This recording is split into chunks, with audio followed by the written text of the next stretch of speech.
Has your business been affected by COVID-19? The Virgin Islands Small Business Development Center is available to assist entrepreneurs and small businesses in the U.S. Virgin Islands. The SBDC is sustained by the University of the Virgin Islands and the U.S. Small Business Administration and collaborates with local agencies to support the small business community. The SBDC is nationally accredited and provides free consulting, business education training, and technical assistance. Attend workshops with subject matter experts from both the public and private sector. From idea generation to exit strategies, the staff at the SBDC is ready to assist you. Now is the time to contact them, so don't wait. Call or email them to find out how they can help your business grow and succeed.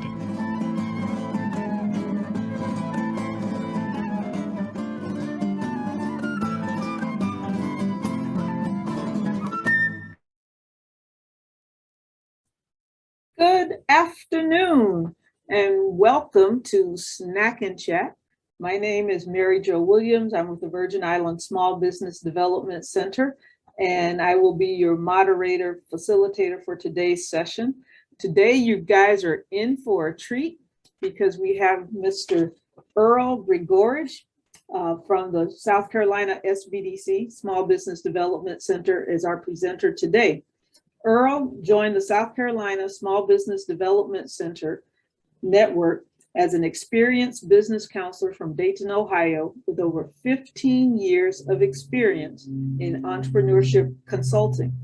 He holds a BS degree in organizational leadership and currently runs his own internet-based company. He has been an entrepreneur for over 20 years in sales, business services, and e-commerce.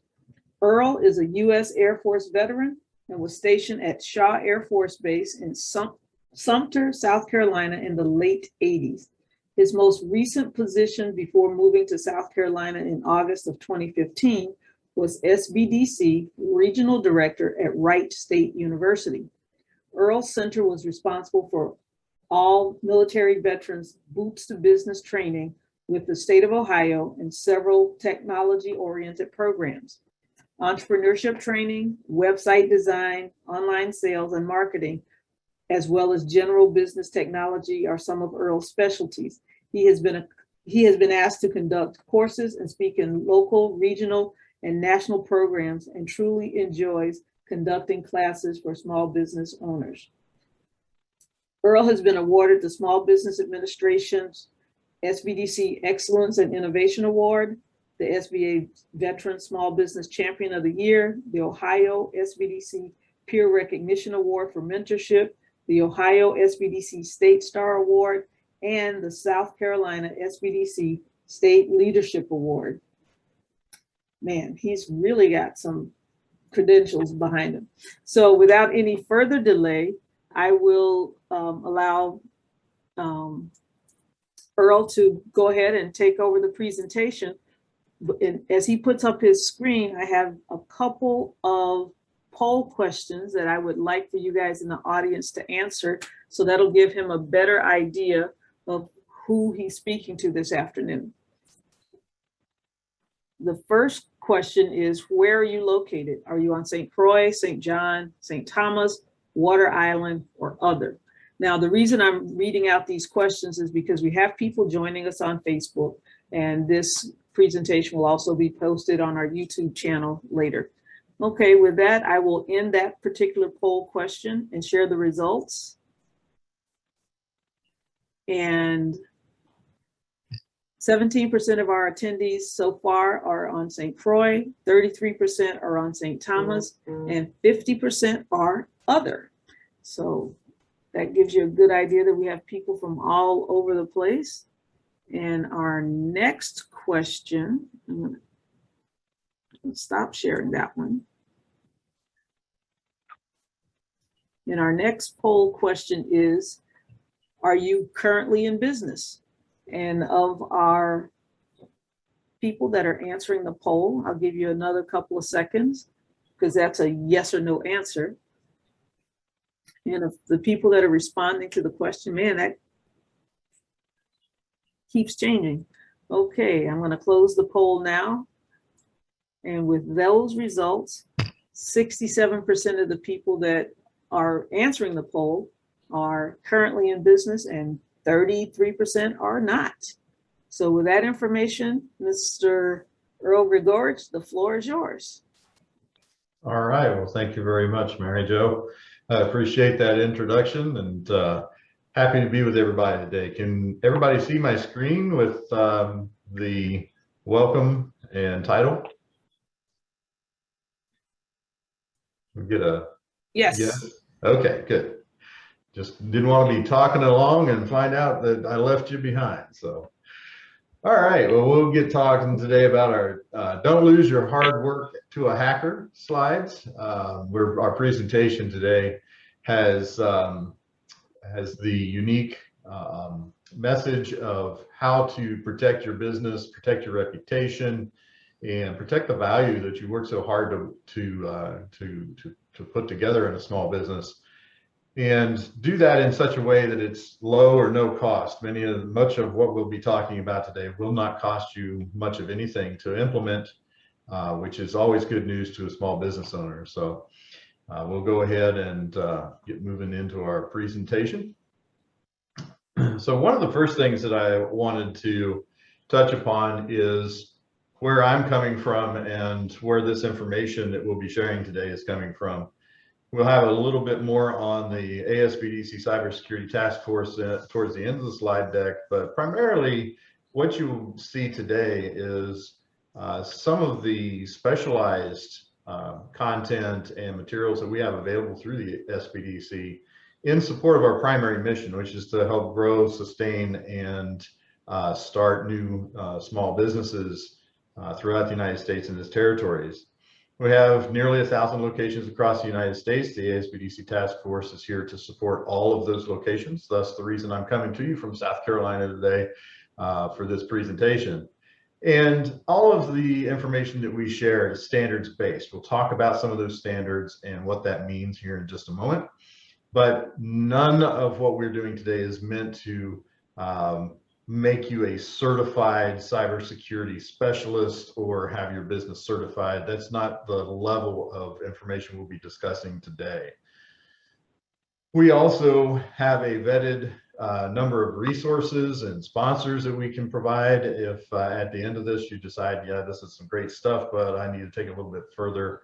We can get you in contact with some third-party resources.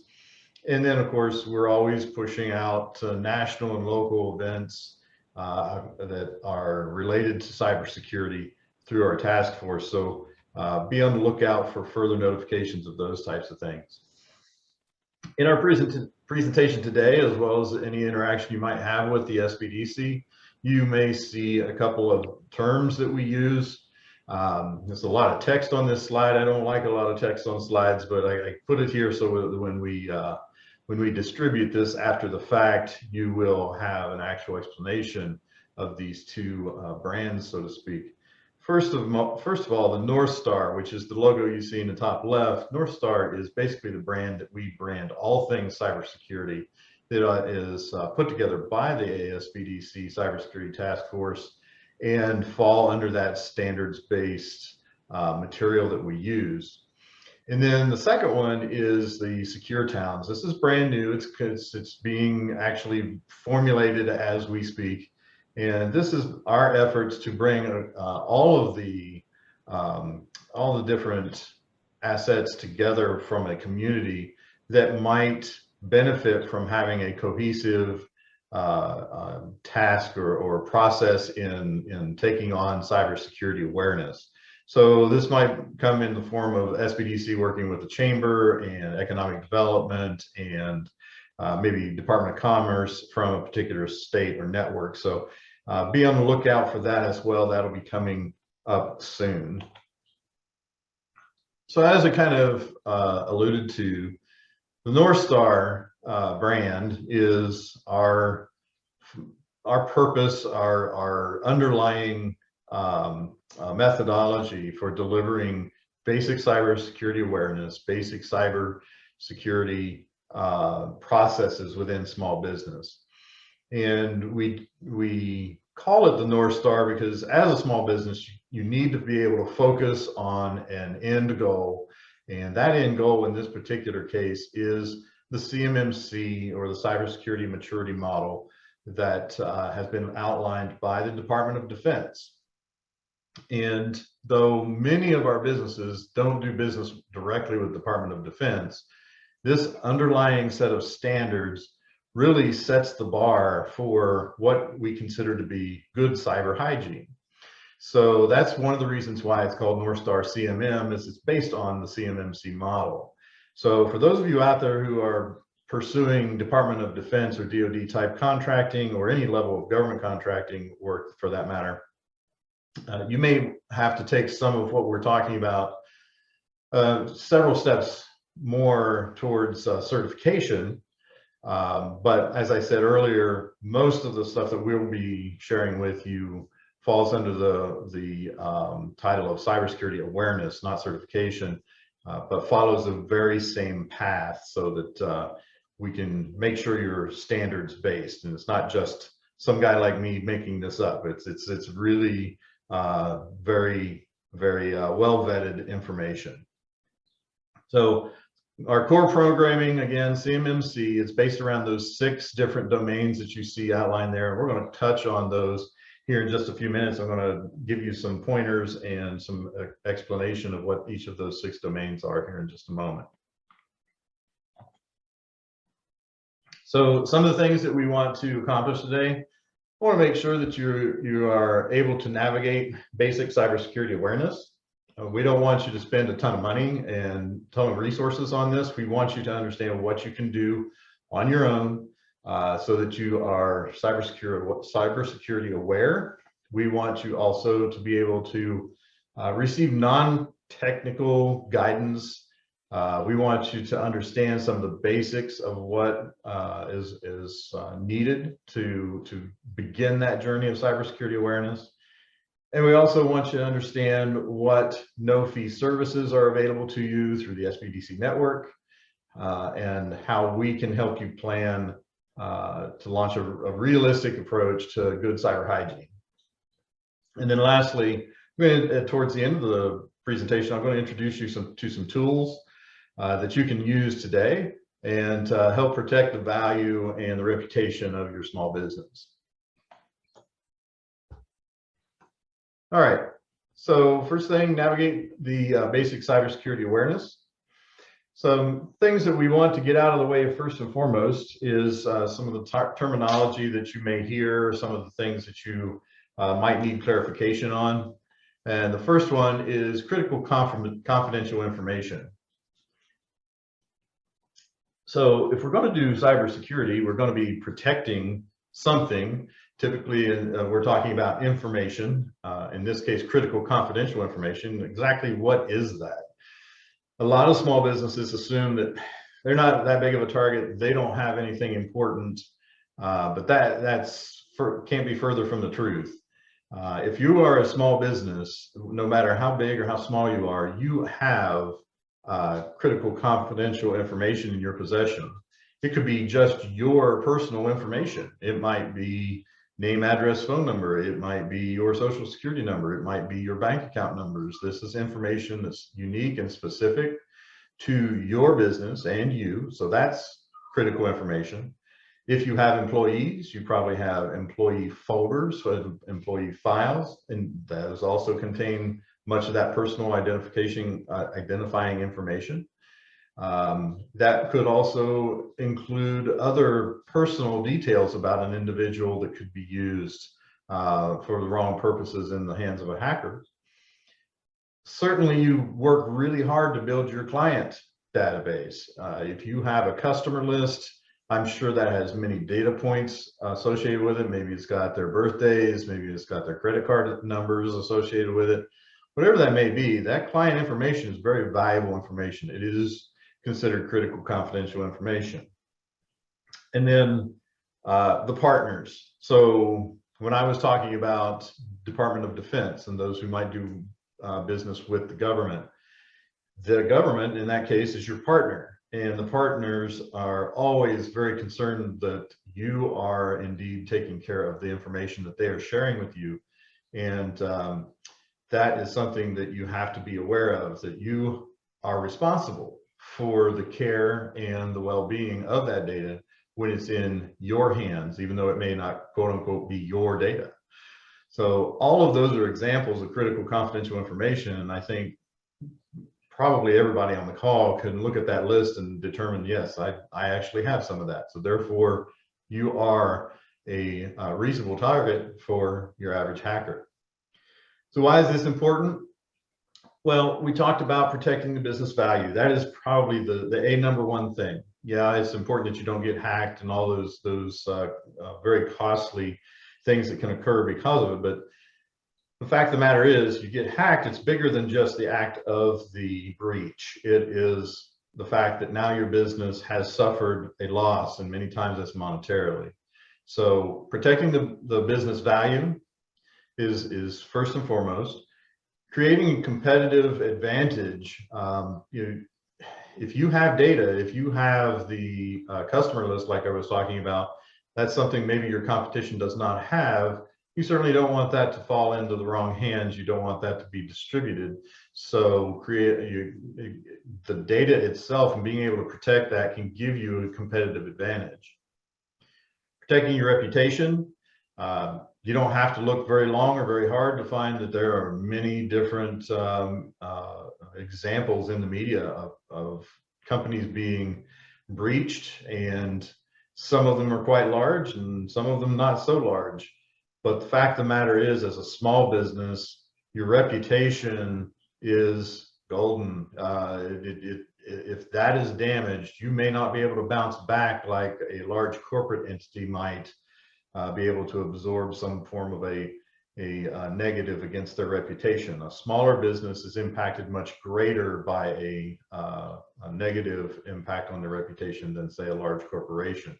So protecting that reputation, very important as well. And then you may have regulatory requirements. For those of you who may be in the medical field, you have HIPAA requirements. For those of you who have point of sale systems, you have credit card data that is being exchanged. That falls under particular regulations. So there may actually be a regulatory requirement involved with this. And we'll talk a little bit more about that as we go as well. So yes, it's important. Yes, you have this information, but what does it really come down to in order to protect this critical confidential information? It's really all about a cultural change.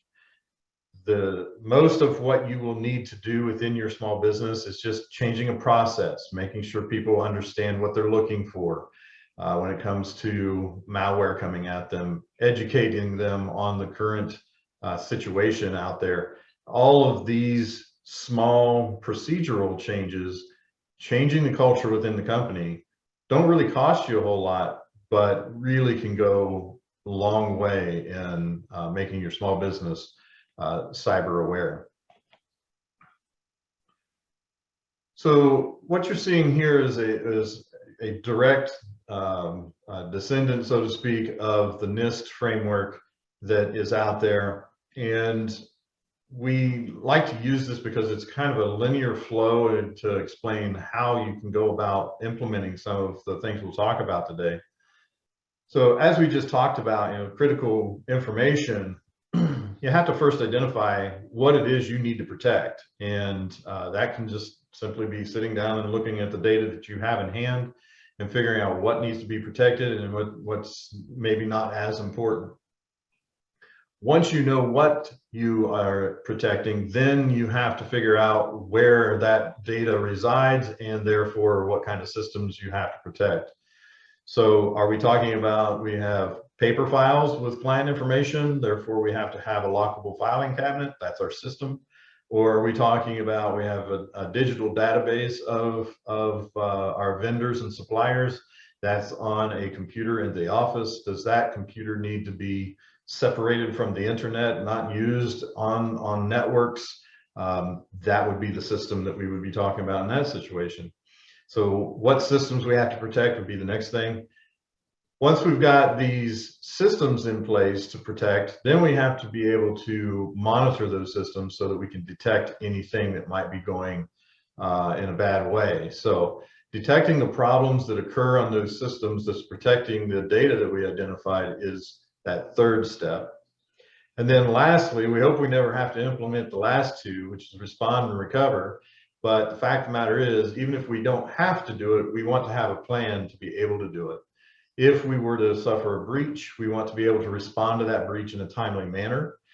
We need to know what regulatory requirements there are for our small business, because many states and territories have laws that state what has to be done, what data constitutes a breach, and what time frame you have to report that.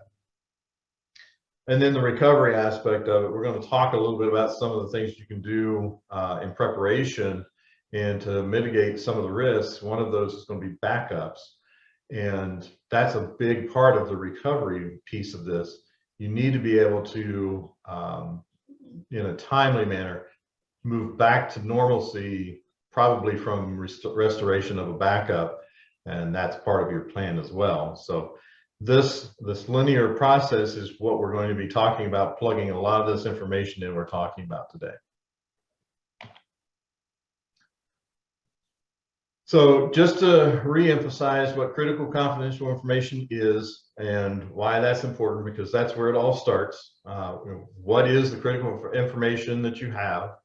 Where is it? How are you going to protect it?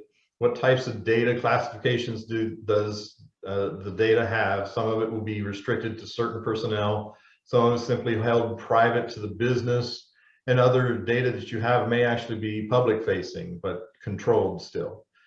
You need to be able to understand the different classifications, because that will determine how you handle that data. And then understanding some of the various areas that I touched upon, like medical records, personal identity information, credit card transaction data, those types of things are all very important to the business, that you know what you have in your possession. So one of the first best practices that you can put into place, having this critical confidential information in hand, is just simply limit the data that you collect and how long you keep it. So I'll give you an example. If you have, say, credit card transaction data, for years I ran a balloon and party goods business, and we shipped product all over the United States, all over the world, and that came into a system that we kept all of our customer information on, and those orders typically would come in on the internet. Well, all those orders would pile up on the internet in the shopping cart software. And at that time, cybersecurity wasn't as big of an issue, so we would leave the orders out there. Well, these days, you don't want to do that. You want to pull that data off of the internet. Don't keep that data hanging around if you don't actually need it to actually transact business. And either purge that data completely, don't store it, or take that data, archive it, move it off of the active network so it cannot be accessed remotely, and only refer to it as needed. So just managing that data that you keep, and also, you know, how long you keep it.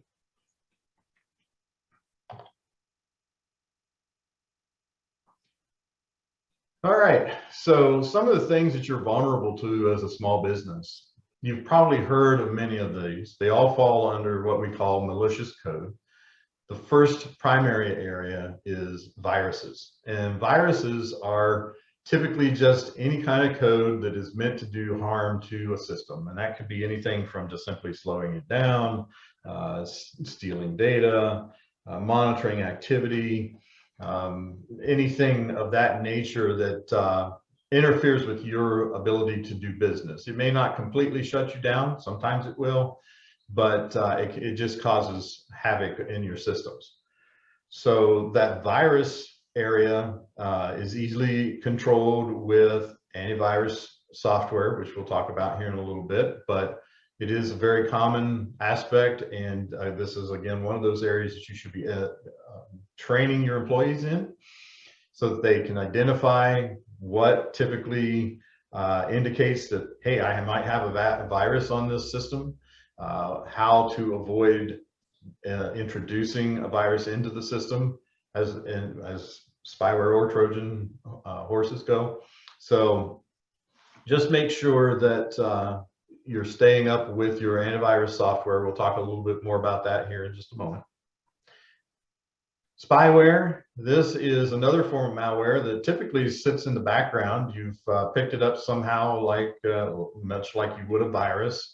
Maybe you have downloaded it inadvertently through an email, inbound email. It sits in the background and it basically collects the data that is coming and going on your system. That could be anything from the individual keystrokes on a keyboard to files that are coming and going over your network. And that information is then bundled up, sent over to a bad actor, and that individual or group will then sit down and try to pull from that bunch of data what it is that you're sending around, and possibly break it down into phone numbers or social security numbers or credit card numbers. They can pull that out. So spyware, definitely want to guard against that. And again, antivirus software in many cases will help prevent that. Last one there, Trojan Horses. Trojan Horses, another type of malware. Basically, this is built to look like it is a legitimate piece of software. It might be an application on your phone. It could be some full-blown package that you want to download to your system. There was a case at one time that Google Chrome was victimized by this. You thought you were downloading Google Chrome, but actually you were downloading a Trojan horse and did not realize it. So just as you're pulling data down, as you're downloading information, make sure it's coming from a reputable source, and kind of corroborate that download. Make sure that where it's coming from is indeed where you think it should be coming from.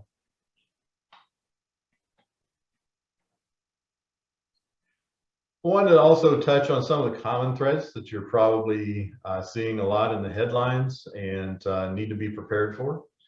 The number one threat you have as a small business are your employees, and that includes yourself. You are not only the owner, but an employee. So the human element in cybersecurity, in computing systems, the number one cause of challenges and issues is the human element.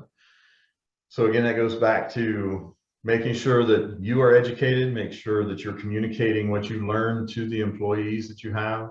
That will help prevent long-term issues. The next one there, phishing. This is the number one way hackers will find their way into your systems. Phishing basically is set up such that they use outside information, or they come at you to get outside information so they can piece together enough of an attack to actually gain access to your systems. So this will come at you by way of email. It may come at you by way of phone. It may come at you in person. It's typically some manner of which they're asking you a question to gain just one small piece of data, or maybe they're having you click on a link that then you fill out a form and provide information. Whatever exchange occurs, they then use that data to then come back into your systems and hopefully gain access. Email spoofing. So this is one of the methods used for phishing.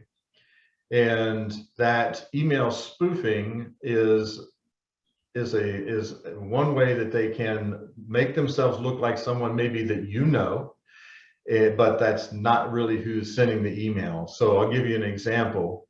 My offices here work for a large university, and that large university, because it's a university, is a target. So we constantly are having emails come in that look like they came from inside our university, but actually they have not. They have been spoofed by somebody on the outside, sending an email to us in hopes that we will click on that, open it up, and either download or provide information. So be sure when you're dealing with email, double check. Don't just rush through your emails and assume that everything is on the up and up. Make sure that you're double checking who it's from, what the content is, if it makes sense, and so on. We'll talk a little bit about that here in a few minutes. Ransomware. This one's been in the news a lot. It's caused a great deal of havoc. I think I saw this morning that it's estimated that of the known ransoms that have been paid this year, that's totaled over $590 million in known ransom that's been paid to regain access to their systems. But as the name would imply, this is a situation where somewhere along the line you've been breached. That information that is on your system has been probably downloaded by the hacker, and then the hacker will encrypt the information on your side so that you can no longer use it. And until you pay the ransom, they will not give you the keys or the access to your own systems. Then they maintain a copy of that data that if you don't pay the ransom, they may distribute it across the internet or send it to sources that you would rather didn't have it. So just be aware, again, even as a small business, this can be a very damaging attack. Social engineering. Social engineering is one where a hacker may read over your social media platforms. So they may look at your LinkedIn profile, your Facebook profile, Twitter, wherever you've stored information about yourself, and they may use that to come in and attack your workplace. So if I list myself as, say, president and CEO of a cybersecurity firm, I may be a very high-ranking target for a hacker, and they may go on my social media platform, find out I'm going to be on vacation for a week, send some emails in to unknowing employees, gain some access because I'm out. They get pressured into being duped by these hackers, and they ultimately find their way in. So just be aware what you're posting on social media. That can be used to make somebody look like someone they're not, and possibly gain access to your systems. The last one on there is brute force, and the brute force is what it sounds like as well. This is where your systems are bombarded by a login and password combination, thousands and thousands at a time, in hopes that they find at least one or two that work. And when they do land upon a combination that works, they use that to gain access to your system. That's brute force. So it looks like we've got a couple of questions in the chat here. Let me see.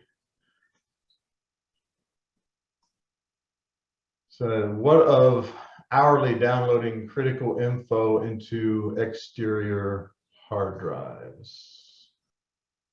So it sounds like you're asking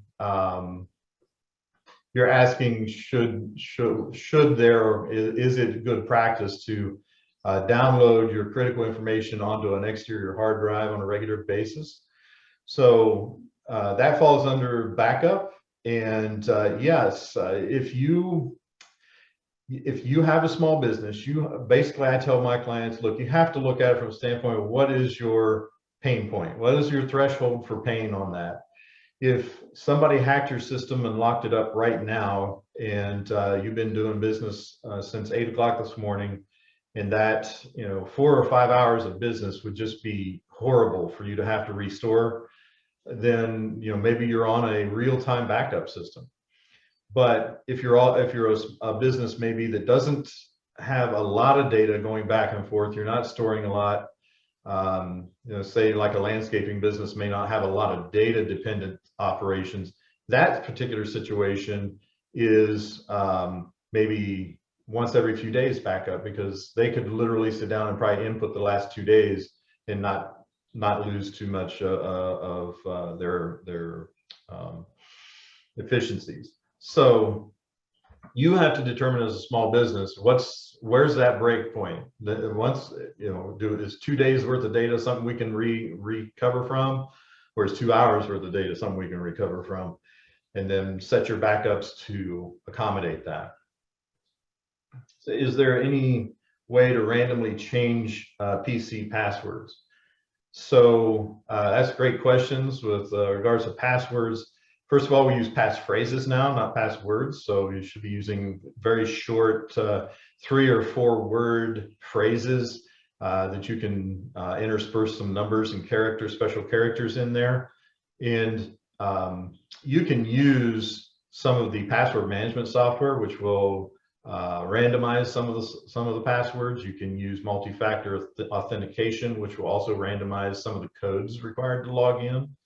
And many of those services have no cost or low cost ways to get into that. We'll talk about that a little bit here and towards the end of the presentation. But yes, we do recommend that you do randomly change your passwords for sure on a 3 to 6 month basis. Maybe is a good rotation on that. Don't keep the same password forever. That's a good way to get yourself into some trouble. Hope that answered the questions. Great. So let's go over real quick what the 6 domains are for CMMC. And first one is access control. It is what it sounds like, and I'm not going to hit all the bullets as we go through this. I just want you to understand what the 6 domains are and what the areas are that you need to focus on as a small business owner. Access control, basically who has access to the system.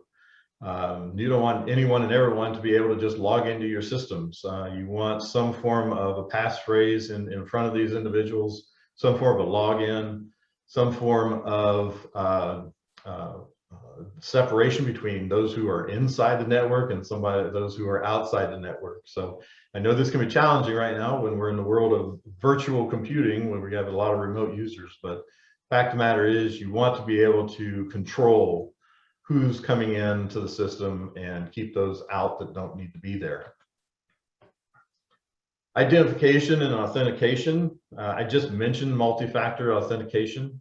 The leader of CISA, which is one of the primary groups that puts out standards-based information on cybersecurity, she just recently announced that the one thing that small businesses could do to increase the effectiveness of protection of their small business from cyber attack is to simply incorporate multi-factor authentication.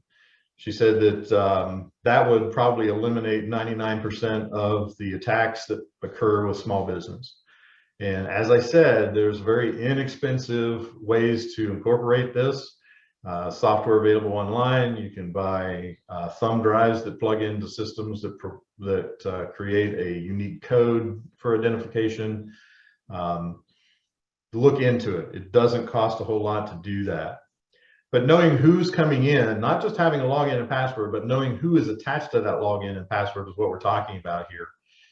Because who is attached to that login and password should dictate what they have access to. You don't want somebody in shipping and receiving to have access to personnel records or vice versa. It just doesn't make sense to do that. So being able to authenticate who that person is and putting them in the right spot and keeping them in that right spot is the goal here.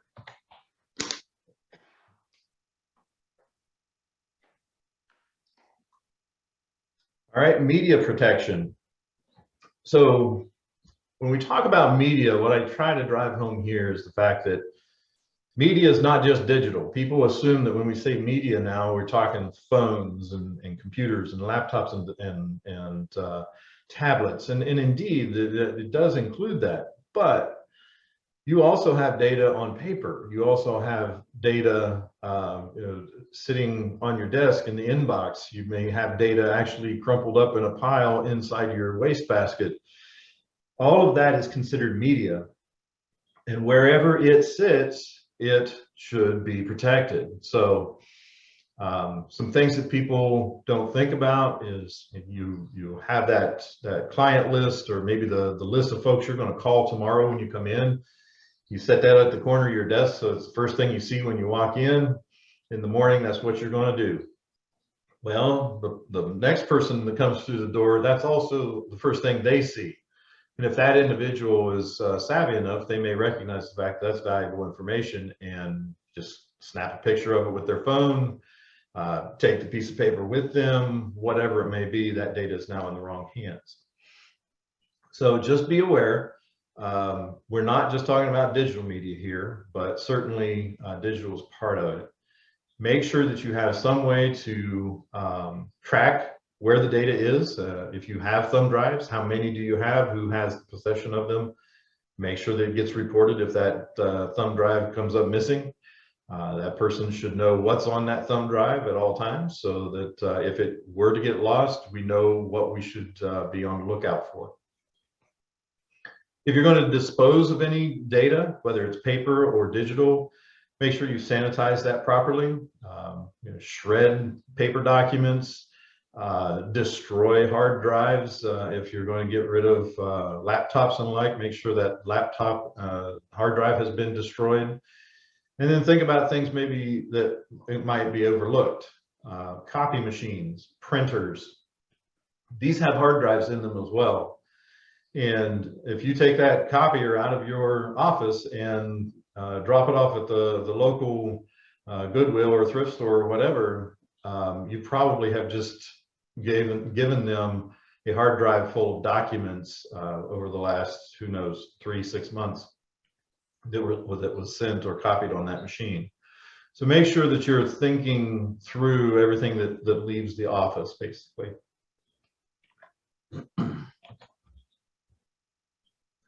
All right, physical protection. Many of our small businesses are already doing this well because they understand that what they have as far as assets is something they need to protect. So, they got inventory, so they lock the door, they put it under surveillance, they have cameras, they have maybe armed guards in the evenings, I don't know.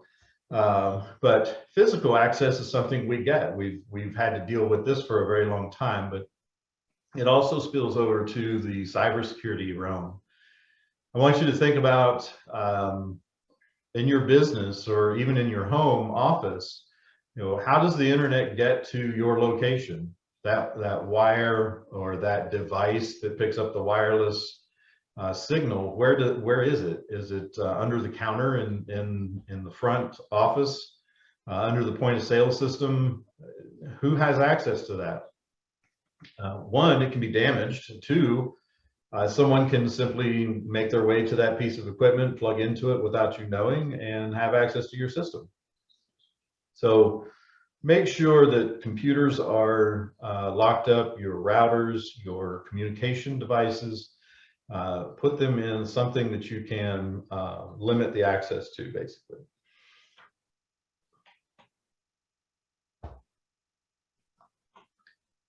Systems and communication. So this is the first of two of the more technical aspects of CMMC and basic cyber awareness, but still nothing outside the grasp of many of our small businesses. This involves a lot of controlling of the stored data that you have and the data that you have in transit.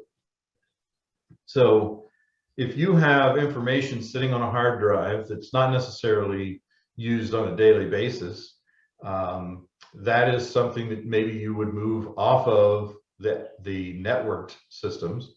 As I said, maybe that's a computer that you physically have to go to in order to access that information, rather than just logging into it remotely from somewhere, even internally.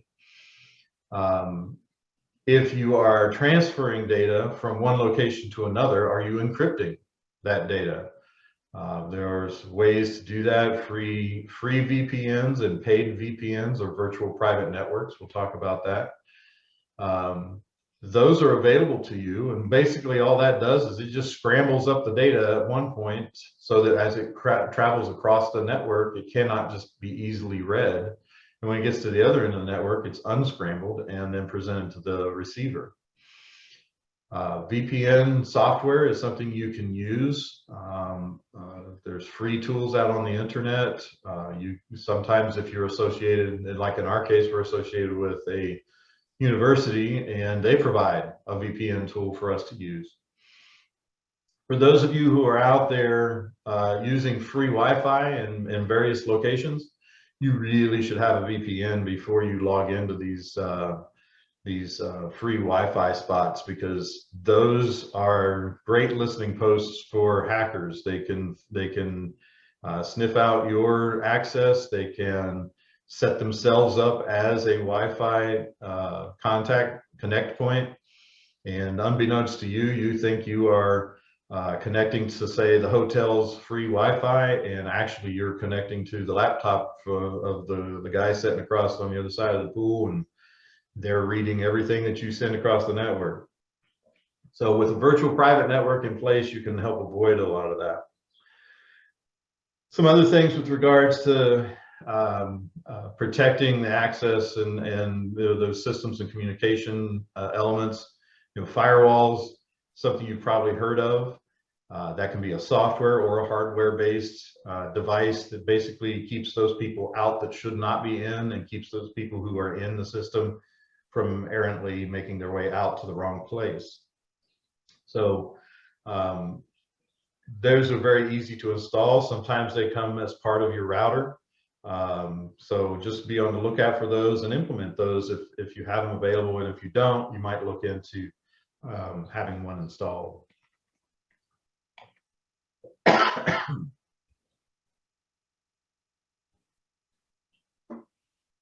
So we got all of this data in hand and moving about and out there on networks.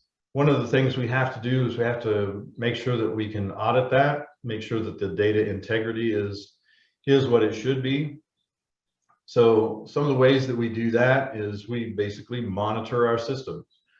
Some of the most common ones that we have, and you may not realize it, you probably have it if you have a antivirus program. That is an example of this. That antivirus program sits on the back of your system, and it watches for activity that is unusual. Typically when a virus or some form of malware hits a system, it's trying to access files that are not usually accessed by the typical user. And that's how it catches a lot of the software with bad intent. So installing something like that can help. Making sure that your antivirus software is up to date, making sure that your other software packages are updated and proper patches are put in place in a timely manner. That's actually probably one of the most common ways that hackers will use software to get into your system. They will monitor what updates have recently come about, say to a Microsoft system or an Apple iOS system, and they'll just scan the web and see who has not put that in place yet. And if they find one that has not updated or patched their system properly, that's their ticket to get in. So making sure that you're staying up to date with the latest and greatest software patches is a big deal when it comes to information integrity. You should also have a format to report this information, because the quicker you can report this across the small business, the less damage it's likely to do. So make sure that there is some process or procedure you put in place with your employees, that as soon as it's recognized that there's been some form of breach, that gets reported immediately, so that you can help mitigate some of the malintent that might be associated with it. So those are the 6 domains for CMMC. And I think we've covered the bulk of these other topics. Hiring outside help, certainly there's going to be areas that you are not going to be capable of as a small business owner running a small business. You really don't want to be wrapped up in doing the forensic investigation, say after a breach. It's going to be outside the reach of most of us, including myself, to be able to track down how this happened, why it happened, what was impacted and all that. You may have to go outside for something like that. Having an attorney to not only help yourself to recover from this, but also to protect that reputation we were talking about. And also, in the event that you are using someone else's information or someone else's equipment, you may have need of an attorney to protect yourself or that party as well. We mentioned keeping track of your social media and online content, making sure that you're not sharing too much out there. I think we've touched on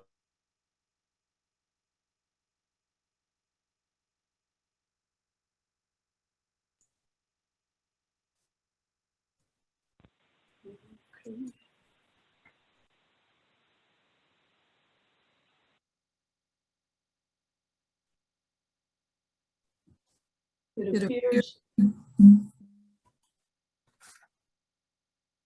on just about all of those things that get about is testing the backups. We talked about backups to find out it doesn't work.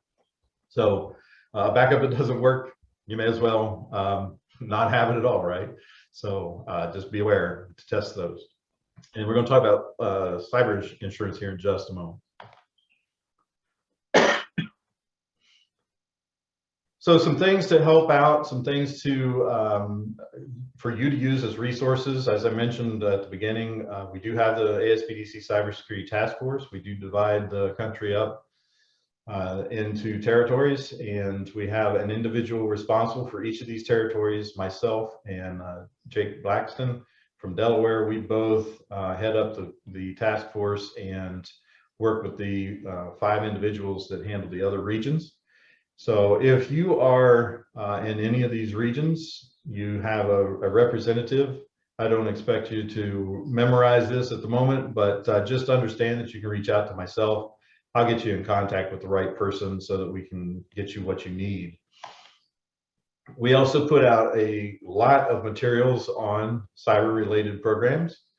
So just be aware that if you have a question about something, maybe you want to train your employees, we probably have some materials that you can use for that. If you want to learn on your own what something means or how to best implement something in your business, we're a good first contact because we don't cost you anything. So reach out to us and you can see some examples there of some of the content that we cover on a regular basis. We had a question here.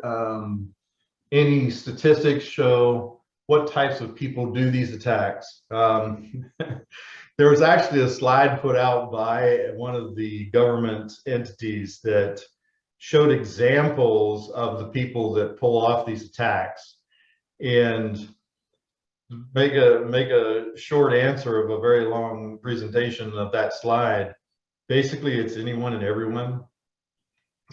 There is no singular demographic, unfortunately, that we can point to and say, yeah, 90% of the hackers come from this particular group. It's just not that way. I was just in a presentation a couple of days ago that was on the dark web, and it actually showed us in real time what was going on in the dark web and some of the things that you could hire done out there. And you know, it could be someone that you just let go from the company and they're disgruntled, they're angry. They dial some hacker up on the dark web and send them a check, and that hacker now attacks your company. It can be something as simplistic as that, and then it can be very complex, a state-sponsored attack. So unfortunately, I can't really can't give you the quote-unquote profile of your typical hacker. They're anybody and everybody these days. Yeah, you spend some time in my circles, and that statement you made there, predatory practices, makes me lose faith in humanity. Yeah, you spend too much time in the cyber circles and you'll think that's for sure. So at this point, you're thinking, okay, there's all kinds of reasons why I can think not to do this. Cost usually is the one that wins out the most with small businesses. So how can we possibly get around that? Well, just to kind of getting towards the end here, let's reiterate why we're doing this, and that's to protect the business's value, reputation, and keep that competitive advantage, as we talked about in the beginning. First and foremost, there may actually be cash out there to help you with these programs. I'm giving you an example of one that's in my state, in the state of South Carolina. So if you have a manufacturing exchange program available to you, you may be able to track down some funding that is available similar to this. There may also be programs forthcoming. Unfortunately, right now, we don't see a lot in the government's pipeline, but that can easily change. A lot of programs coming down, a lot of requirements coming down, so maybe we'll see some programs to help small business pay for it. But cash is scarce, but it is out there in some cases to help you pay for these programs that you may have to take part in. But what I said in the beginning it remains true. Most of what you can do as a small business doesn't cost you anything.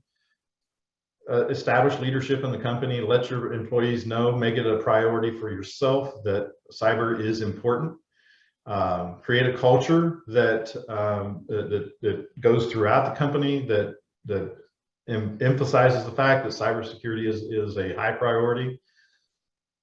Put in some process improvements, you know, implementing that multi-factor authentication being one example of that would be great. Creating an atmosphere where people are not afraid to report the fact that something may have gone wrong. I tell people all the time, you know, you may be the owner of the business and you may want to use a heavy hand to deal with those who have allowed a virus to get into the system or whatever, but be careful with that. You are probably a bigger target in the company than anybody else as the owner, and you can fall victim just like I can fall victim. So, you know, why not have a no fault atmosphere? Let's deal with the problem. Let's not worry about who we want to place blame on there. And then constantly educating, communicating. I've said that multiple times. And don't be complacent. It's like I said, small businesses have a tendency to say, I'm too small, nobody's going to deal with me. The fact of the matter is, you are the entryway, the gateway for many of these hackers to find their way into bigger, larger, more complex systems. So you are very much a target. I said I'd talk about insurance as well. So just real quickly, understand that insurance does exist for cyber events, and you will pay for this insurance. And every day it gets a little bit more expensive. Every time somebody has to pay out a ransom, it gets more expensive. So be aware that it exists, but you will pay probably a dear price for it. Also understand that the rules and the hoops that you have to jump through in order to be able to qualify for a claim can be very demanding. I've compared some policies for clients, and frankly, what they were paying for versus what they would get in the event of a breach was probably not worth the premium. That's not to say they all are that way. I'm just saying you have to read it, make sure you understand, because if you can't prove that you've been doing all that you can to protect the systems, you may not be covered in the event of a breach, even though you have insurance. And make sure you have the right kind. That first-party cyber reliability coverage, that's it. That's for you, your systems internally in the event that you got attacked. Third-party insurance, that's in the event that you are actually using someone else's data, using someone else's systems, and you then expose them to an attack through your systems. So it will help protect or mitigate against the litigation that will probably come your way in the event that you allowed somebody into their systems through yours. Some of the additional resources, as I kind of already told you about, the Aspdc network can provide print digital files. You see some examples there, and there's 4 examples there of some of the things we have available. These are free and downloadable, so you can use them to educate yourself, your employees. And if you come there looking for something that's not there, all you got to do is email me, and I'm sure we have it somewhere. We can pull it together for you. That said, I'm Earl Gregorich, and I'll be happy to take any questions in the last 2 minutes or so that we have. And just know that Jake is my counterpart. He's one responsible for a lot of the technical aspects of these slides and all the graphic elements of these slides. He makes me look real good with these slides. So I very much appreciate him. His contact information there. He can help you just as I can. So with that, questions, comments?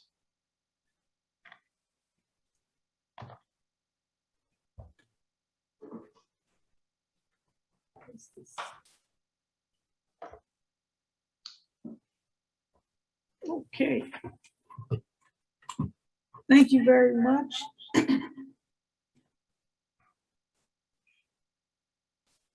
Sorry, thank you very much, Earl. You're welcome. That's very good information. I have no idea why I haven't echoed. Anyway,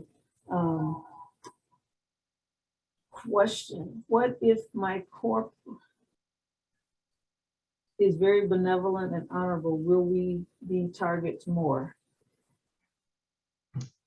Well, even if you're doing good in the world, you have data. I think. And you also probably have funding. So that would make you a target. Unfortunately, there's no scruples here. Sorry, I muted myself and I didn't hear your answer. I was saying that even if you're doing good in the world, you're a very benevolent company, you still can be a target because you do have data that could be of value, and you probably do have funding that makes you a target. Good point. Okay, well, we're right up at the 3 o'clock hour. We want to thank Earl for his fabulous presentation on behalf of the State Director of the Virgin Islands Small Business Development Center.